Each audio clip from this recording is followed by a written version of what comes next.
जय हिंद बच्चों। हम 3.3 का सेकंड क्वेश्चन करेंगे और देखिए कि किस प्रकार से करेंगे।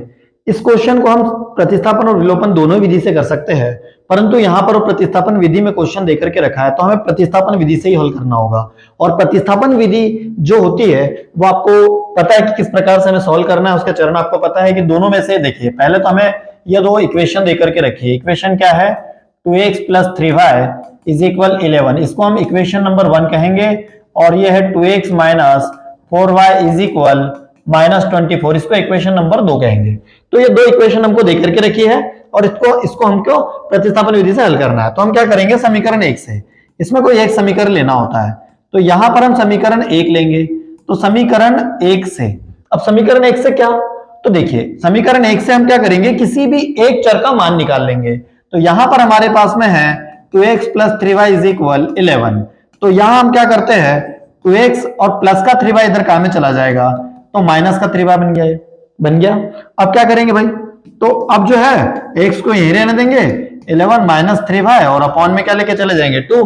क्यों? क्योंकि देखो ये प्लस का था तो काय में गया माइनस में, और इंटू का था तो काय में गया डिवाइड में, है ना। तो इस प्रकार से ये आपको जो है इस प्रकार से आपको x की वैल्यू मिल जाएगी। और जैसे ही आपको x की वैल्यू मिले, इसको इक्वेशन नंबर हमको 3 देना है। कितनी देना है? 3, है ना। तीसरे नंबर की इक्वेशन बन गई, समीकरण नंबर 3 बन गया। अब इस समीकरण 3 से जो x का मान है इसको उठा करके समीकरण 2 में ले जाके रख दो। तो अब हम क्या लिखेंगे, समीकरण 2 में समीकरण 3 से x का मान रखने पर और वो देखो क्या होगा हमारे पास में, देखो किस प्रकार से हम उसको रखते हैं। ठीक है,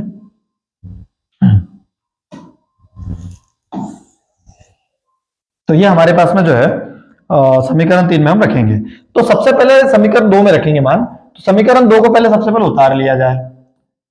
2x - 4y इज इक्वल -24। तो ये हो गया हमारे पास में कौन, समीकरण 2। अब इसमें x की जगह ले जाके रखना है भैया, इसकी जगह ना, ये x की जगह। तो क्या हो जाएगा 2, और x की जगह मैं क्या रख दूंगा 11 - 3y अपॉन में 2 और माइनस का 4y इज इक्वल -24। देखो यहां से यहां ऐसा कट जाता है ना, डिवाइड हो जाता है। तो 2 1 जा 2 हो जाएगा, है ना। हमारे पास में क्या हो जाएगा 2 1 जा 2, तो 1 आ जाएगा। अब यहां पर क्या आ जाएगा 11 - 3y और माइनस का 4y इज इक्वल -24। ये हो जाएगा हमारे पास में। अब क्या होगा इसमें कि जो माइनस माइनस है ये प्लस हो जाएगा, तो क्या होगा 4 और 3 कितना हो जाएगा 7y हो जाएगा।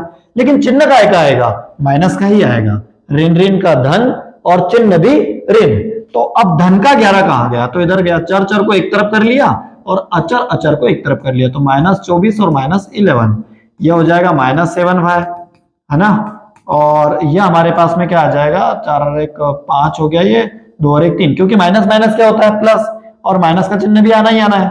तो ये ऋण से ऋण कैंसिल हो गया, यहाँ y रहेगा 35 के अपॉन में कौन चला जाएगा 7, 7 1 जा 7, 7 5 जा 7 1 7 7 35। तो y का मान कितना आ गया भैया, यहाँ पे हमारे पास में 5 आ गया। कितना आ गया y का मान 5 आ गया। अब y का मान तो 5 आ गया, और जैसे ही y का मान निकले वैसे ही इस y के मान को उठा करके सीधे समीकरण 3 में रख दो। तो क्या लिखेंगे यहाँ, समीकरण 3 में y का मान रखने पर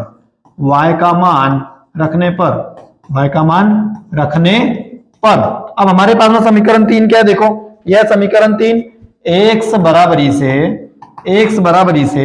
11 - 3 और y का मान रखना है। तो y का मान कितने रखेंगे हम 5। देखो ये y की जगह क्या रख देंगे 5 और अपॉन में कितना है 2, तो 2 लगा दो यहाँ पे। x बराबरी से क्या हो जाएगा भाई, ये देखो 11 यहीं रहेगा, 5 3 का कितना हो जाएगा 15, तो ये 15 हो गया, और बटे में कितना आ जाएगा 2। अभी आगे क्या होगा, तो आगे देखो x की वैल्यू निकलेगी। अब यहां पर आगे यहीं पर बता रहा हूं मैं कि 11 में से अगर 15 जाएंगे, क्या नहीं जाएंगे, लेकिन 15 में से 11 चले जाएंगे, कितने बचेंगे 4 बटे में 2। लेकिन एक चीज का ध्यान रखोगे यहाँ प्लस, और यहाँ ये देखो प्लस और यहाँ माइनस, प्लस माइनस का माइनस, लेकिन बड़ी संख्या का चिन्ह, बड़ी संख्या हमने 15 को माना है तो चिन्ह क्या आएगा ऋण का आएगा। 2 एकम 2 2 दूनी 4, तो ऋण का 2 उत्तर आया हमारा। x का मान कितना आया, ऋण 2 आया। अब देखो क्या बोल रहा है वो, ये दो चीजें तो आ गई, तो हमारा x और y के मान तो निकल गए, लेकिन उसने पूछा है m का मान बताओ। किसका मान बताना है, m का मान बताना है।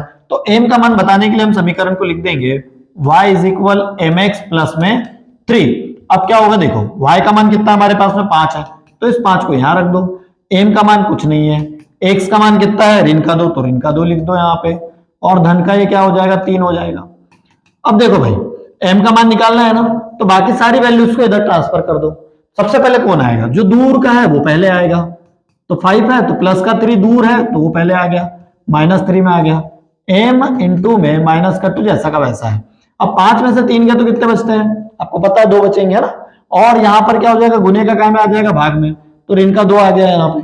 अब ये ऋण के 2 से क्या हो गया, 2 कैंसिल हो जाएगा और ये बचेगा यहाँ पे m।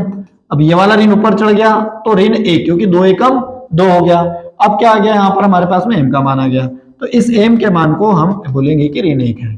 तो क्या लिखेंगे, अतः, है ना, अतः समीकरण को प्रतिस्थापन विधि से हल करने पर, है ना, समीकरण को प्रतिस्थापन विधि से हल करने पर x बराबरी से ऋण 2 तथा y बराबरी से 5 प्राप्त होता है। क्या होता है, 5 प्राप्त होता है, तथा m बराबरी से ऋण 1 प्राप्त होता है। तो इस प्रकार से हम जो क्वेश्चन नंबर 2 था हमारा, उसको हम इस प्रकार से सॉल्व करेंगे, है ना। आई होप आपको समझ में आ गया होगा। जहां पर आपको कुछ भी डाउट होता है तो उसको आप रिपीट करके देखेंगे, आपको और इजीली समझ में आ जाएगा और आसानी समझ में आ जाएगा।